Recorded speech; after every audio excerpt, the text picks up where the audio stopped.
Mesdames et messieurs, bonsoir, bienvenue au journal. Tout de suite, les titres. Seulement 5% de coques vendues dans les marchés proviennent de cultures domestiques. Pour renverser la tendance, une journée d'information s'est tenue ce jour à Yaoundé. Les détails dans quelques instants. Mission économique des entrepreneurs camerounais au Brésil, Alain Waha, promoteur de l'initiative, est l'invité de ce journal. Il nous éclaire sur le choix de la destination, les objectifs et aussi les résultats escomptés. 43 millions de francs CFA, c'est le montant global destiné au développement des entreprises agricoles. Ceci est le résultat d'une convention entre le programme ASEFA et les organisations paysannes de la région du Sud. Mesdames et messieurs, c'est tout pour les titres. Tout de suite, les développements. Chers téléspectateurs, merci de regarder le journal sur AgriTV. Le Cameroun produit annuellement 60 000 tonnes de coques, donc 25 000 destinées à l'exportation. Cependant, avec l'augmentation de la demande, le pays est en passe d'être dépassé. C'est donc pour pouvoir répondre aux exigences du marché que s'est tenue ce jour une journée d'information à la Chambre du commerce de Yaoundé. L'objectif visé était bien évidemment d'encourager les cultivateurs à se lancer dans la domestication de cette plante dite miraculeuse. L'essentiel de la journée dans l'élément qui va suivre. 95% de le coq vendu au Cameroun provient de la récolte en forêt. En d'autres termes, seulement 5% représentent des ressources cultivées. Malheureusement, la récolte en forêt se fait de manière non durable, entraînant très souvent la destruction de l'ensemble de la plante et parfois même des arbres qui la portent. Autant de raisons qui amènent les autorités camerounaises à réglementer ce secteur. La journée d'information organisée par le service d'appui aux initiatives locales de développement avait pour but de répondre aux préoccupations justement liées à la culture du Niotum africanum, appelé au coq. Il a donc été question d'encourager les cultivateurs à la domestication de cette plante afin de booster la production camerounaise. Étant une plante classée parmi les produits forestiers non ligneux, la culture de l'ocoque est soumise à des règles strictes que le Cameroun essaye de modifier selon le représentant du PAPCO, programme d'appui pour la culture de l'ocoque. Le pays est en voie de développement et chaque chose qui peut permettre aux gens de sortir de la pauvreté n'est que trop intéressante. Ouais, c'est pourquoi je me trouve et je pense que au sorti d'ici, j'ai déjà mis dans ma tête que je ferai la formation de ou c'est Crawford ou c'est je sais pas moi. Oui, je vais me rendre au centre Jameau pour m'enregistrer et faire cette formation et me lancer dans la multiplication de ces plants. Ainsi donc, la domestication de l'ocoque est la solution pour booster la production. Cela permettrait en effet de réduire les distances de récolte à travers la forêt. C'est aussi une assurance que les cas d'accidents de travail seront réduits ainsi que les cas de perte des récoltes. Pouvant s'associer avec diverses plantes telles que le palmier à huile, le plantain ou encore le manioc, cette culture est donc rentable à plus d'un titre. C'est la raison pour laquelle le gouvernement met tout en œuvre pour faciliter et réguler son exploitation. Sorti de l'exploitation forestière de l'ocoque pour entrer dans une culture domestique, là se trouve donc la solution pour booster sa production. Ainsi, le Cameroun pourra prétendre satisfaire la demande qui augmente tant à l'intérieur qu'à l'extérieur du pays. Après cette journée d'information, il ne reste plus qu'à se conformer aux règles du PAPCO pour ceux qui voudraient se lancer dans cette activité. Nous restons toujours dans l'actualité liée à la culture d'ocoque, mais cette fois pour vous présenter les différentes zones de production, mais aussi les difficultés que rencontrent les cultivateurs, non seulement dans la production, mais aussi l'écoulement de leurs denrées. C'est un reportage que signe Joël Ifon. La forêt humide est le milieu de prédilection naturelle où pousse le coq. Le sol mouillé du couvert végétal lui permet de drainer beaucoup de matières premières organiques indispensables à sa croissance. Les principales zones de production de cette plante ligneuse sont connues et constituent ce que les acteurs de ce secteur appellent le grenier. La région du centre, le sud, l'est et le littoral aussi. Et vous comprenez que c'est une plante qui a besoin d'un certain environnement pour produire. Et les régions que je viens de citer ne sont pas choisies au hasard. C'est une plante qui a besoin de l'ombre pour s'épanouir. Et quand on parle de l'ombre, ce n'est qu'en forêt. Pour le cueillir, il faut pénétrer dans les profondeurs des végétations denses où le coq étend ses tentacules sans limite. Cependant, selon les acteurs de la filière, plusieurs écueils sont à relever dans la chaîne de production de cet aliment, allant de la cueillette à la commercialisation. Ceci pour des raisons qu'ils évoquent ici. Au niveau commercial même, c'est pas tout le monde qui peut avoir le moyen d'avoir des papiers pour aller vendre à Edena ou bien de Douala. Et ces papiers-là font problème. Bien vrai que le Minadé est en train de voir, d'arranger ces papiers, que juste il faut aller au Minadé, tu déclares que tu as un champ et on te livre un papier qui peut te couvrir. Là, c'est déjà quelque chose. Donc voilà même des gros problèmes qu'il y avait, problèmes de commercialisation. Et aussi, on attend aussi, il faut aussi le matériel. Tu sais que quand tu collectes là, il faut un matériel approprié.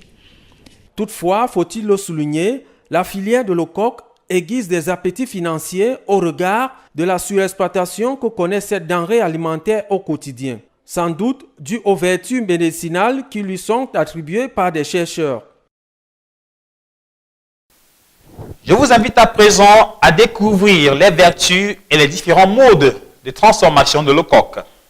Cette plante, en effet, en dehors de la seule utilisation à but de consommation, possède d'autres formes d'exploitation. Justin Eleonore, représentant du PAPCO à la journée de ce matin, vous le présente au micro d'AgriTV. Il y a une étude qui a été faite et cette étude qui a été financée par le PAPCO. Et cette étude a permis, d'étudier les circuits de commercialisation, également de voir les différentes vertus de l'eau-coq. Tantôt j'ai souligné par exemple les vertus thérapeutiques, c'est-à-dire avec l'eau-coq, on peut soigner beaucoup de maladies. Et avec l'eau-coq, il y a également d'autres éléments qui en ressortent. Sur le plan thérapeutique, je vais prendre un exemple en tête. Vous pouvez avoir des hémorragies, vous pouvez avoir le panari, il suffit peut-être d'écraser la pâte de coq et emballer sur la partie qui a infectée ou avoir également une autre infection de part. Le coq, avec des recherches qui ont été faites, soit les hémorragies, avec des recherches, on a trouvé également que ça donne également le sang pour ceux qui n'en ont pas. Le whisky de coq qui est disponible parce qu'au niveau du parcours, nous avons, il y a une plateforme des acteurs, donc il y a des gîtes et certains acteurs qui produisent déjà ce whisky. Ceux qui ont eu la chance de participer à la nuit des restaurateurs au bois Sainte-Anastasie, où nous avons présenté les différents mets de coq. Il y a également ce qu'on appelle l'huile essentielle de coq, qui est également produite, qui soigne les différentes maladies, tous les types de cancers que l'on peut être affecté. Donc il y a plusieurs éléments qui, la recherche a trouvé beaucoup de résultats. Donc ces résultats sont au niveau du parcours. Je ne peux pas faire tout un détail, tout un grand exposé, sinon nous allons prendre toute une journée. Mais il y a déjà des résultats.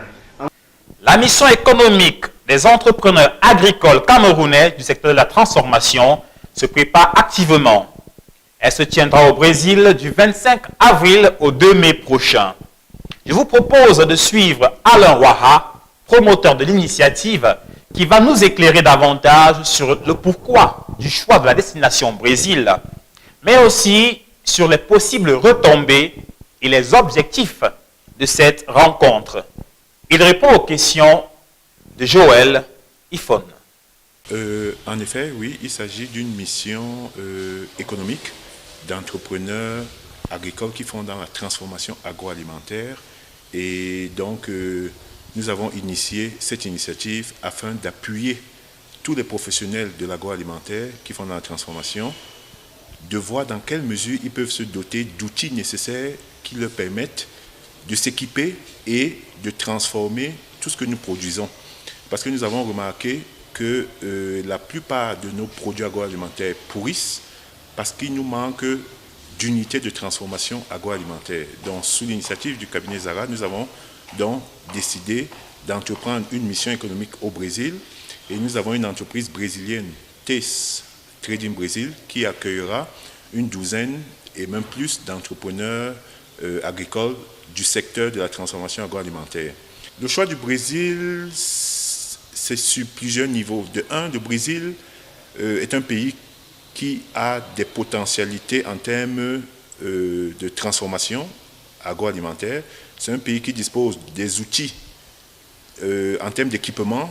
C'est un pays qui dispose aussi d'une flexibilité en termes de coûts.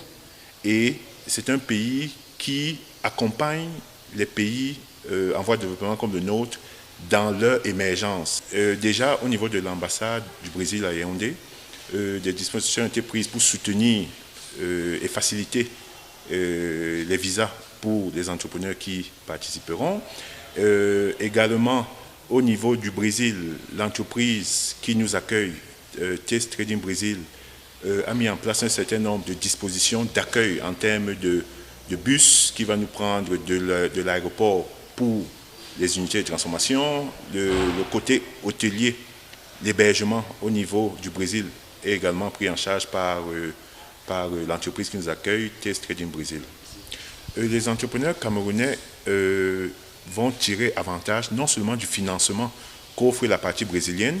Il est question ici de financer 80% de l'équipement par la partie brésilienne.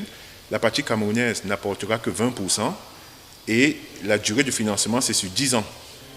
Et l'autre avantage, c'est que vous avez 2 ans de différé une fois que l'équipement arrive au Cameroun.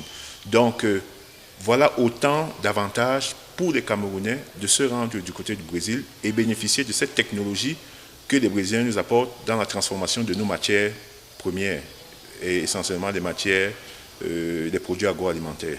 C'est une première mission du côté du Brésil et il y aura d'autres missions dans d'autres pays.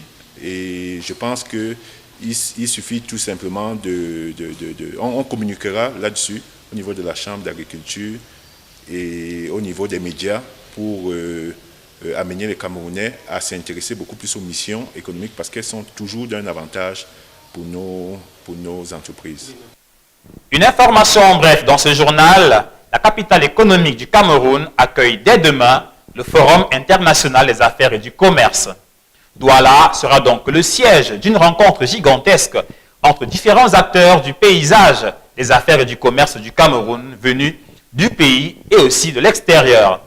L'événement est placé sous le haut patronage du président de la République et sera donc assuré au niveau du contrôle par les autorités régionales et administratives de Douala. Il faut donc croire que vous aurez l'opportunité de réaliser de bonnes affaires. Le Cameroun veut accélérer à travers les municipalités le projet d'approvisionnement en eau potable et d'assainissement en milieu semi-urbain. À cette occasion, une formation des personnels municipaux s'est tenue à Ebolova.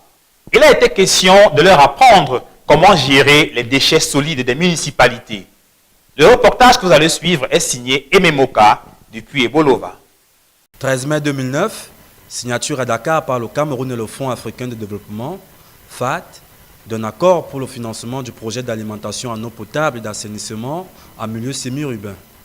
Les deux parties décidaient alors de sa mise en œuvre en 2 volets. Le volet eau potable assuré par la CamWater, qui couvre 18 centres, et le volet assainissement et renforcement des capacités, assuré par l'unité de coordination du projet. D'où la tenue ce jour à Ebolova d'un atelier de formation du personnel communal sur la gestion des déchets solides municipaux. Nous organisons 4 ateliers dont la première étape est Ebolova. Au cours de l'étape d'Ebolova, nous aurons les communes du centre et les communes du sud. Au niveau du sud, nous avons la commune de Sangmelima, la communauté urbaine d'Ebolova. Au niveau du centre, nous avons la commune de Bafia, la commune de Akono et la commune de Ougoumou. Les bénéficiaires, représentés ici par 19 communes, s'engagent donc ici dans une bataille contre tout ce qui nous entoure, n'étant pas liquide et dont on veut se défaire, avec un enjeu commun, assurer une meilleure gestion des déchets solides dans le cadre de chaque commune. Et pour finir, les communes recevront également un matériel approprié pour la collecte, le transport et la mise en décharge de ces déchets solides. Ce matériel est composé principalement de tracteurs associés à ce que nous appelons les bennes basculantes, c'est-à-dire des bennes qui peuvent béner sur les côtés ou sur l'arrière, et 2 jets de petits matériels pour permettre de garantir. Un atelier qui vient donc à point nommé appuyer les communes pour une meilleure prise en main de la gestion de leur patrimoine, à elle à présent de mener une gestion rationnelle et rigoureuse de ce dernier. Une vingtaine d'associations paysannes vient de signer une convention de cofinancement avec le programme ASEFA. Ce programme a donc pour but de financer le développement des entreprises agricoles locales. Montant global de la cagnotte, 43 millions de francs CFA. Le film de la cérémonie, c'est avec Aimé Moka depuis Ebolova.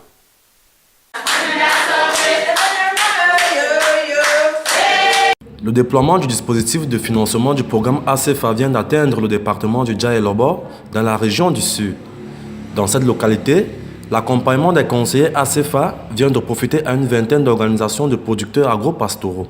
Ceux-ci vont désormais bénéficier d'un coaching devant leur permettre de mener une activité productrice, profitable et compétitive. Il y a une première tranche de 40 millions de francs que nous voulons accorder aux producteurs sur une demande de 73 millions. Le chèque est destiné à commencer la construction du poulailler, de la fondation jusqu'au chaînage. Première phase, durée au trop 2 mois. Le contrat ainsi scellé officiellement inclut non seulement l'accompagnement dans le cadre du conseil technico-économique sur une période d'1 an, mais aussi et surtout le raisonnement pour une gestion efficace et efficiente des entreprises agro-pastorales. Ces appuis financiers vont à coup sûr permettre aux producteurs de prendre une position significative dans les filières de production dans le but de développer et de moderniser l'appareil de production. Ils ont des conseils derrière, donc s'il y a des problèmes, ce n'est pas des problèmes techniques. C'est des problèmes peut-être, n'est-ce pas, de gouvernance au sein du groupement et c'est humain. On peut avoir dans un groupement des problèmes, n'est-ce pas, familiaux qui peuvent éclater et qui peuvent faire que le projet ne réussisse pas. Mais nous essayons de régler cela en amenant beaucoup plus de gouvernance au sein du groupement. Le conseil qu'on les a donné, c'est qu'ils respectent les engagements qu'ils ont pris dans le cadre de la convention. Et c'est simple, qu'ils réalisent le projet pour lequel ils ont soumis à la sélection et qui ont été sélectionnés et que nous attendons rapidement qu'ils puissent réaliser la première tranche pour avoir la deuxième tranche et les opérationnaliser. À travers ce geste, l'État du Cameroun, par l'entremise du programme ASEFA, affirme son engagement à faire de l'agriculture, au sens large, le moteur de la croissance de son économie. La région du Sud, qui fait partie de la phase pilote, a donc grand intérêt à briller de mille feux pour continuer à bénéficier de cette sollicitude des pouvoirs publics.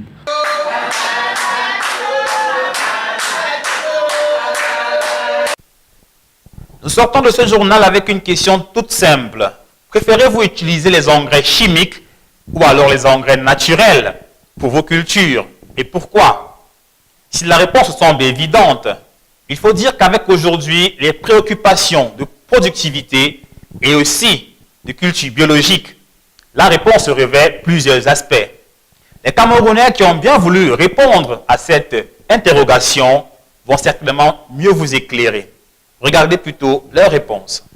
Donc, les engrais chimiques sont plus faciles, donnent plus vite. Mais sinon, c'est les engrais naturels qui sont bien. Il y a des façons de faire des engrais naturels qu'on ne vulgarise pas chez nous. Par exemple, il y a le bokashi, il y a beaucoup d'autres choses qu'on peut faire avec mais on ne connaît pas ça. Moi, je connais parce que je fouille beaucoup, j'ai l'internet, machin, là, mais je n'ai pas encore pratiqué malheureusement. Mais je crois que je vais arriver là. Je préfère utiliser les engrais naturels parce que c'est bio.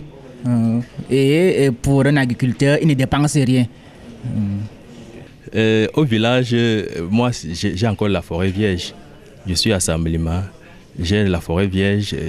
Cette année, j'ai défriché 3 hectares forêt vierge. Et je n'ai pas besoin d'engrais parce que dans ma bananeraie, je n'ai pas besoin d'engrais pour le moment. Et je ne compte même pas en utiliser parce que je sais que ça détériore un peu la qualité même du sol. Donc, pour le moment, je ne pense pas encore à utiliser l'engrais.